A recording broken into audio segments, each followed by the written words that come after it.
How to download and install ExpertOption on your Android or iOS device. Hi everyone, welcome back to Finance and Crypto Guide. If you are on Android or iPhone and looking to download the ExpertOption app, then first of all, launch open your Google Play Store or your App Store.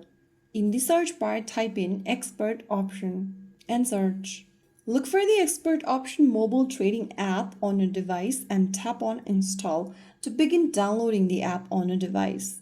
It'll take a couple of minutes for the application to download, so go ahead and make sure it downloads and installs automatically.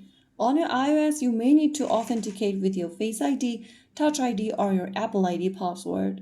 After waiting for a couple of minutes, the application will be downloaded and you can launch it open. Sign into your existing account or create a new one if you are a new user.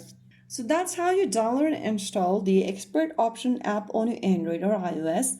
If you found the video helpful, don't forget to like, share, and subscribe to our channel. I will be back again in the next video. Thank you for watching.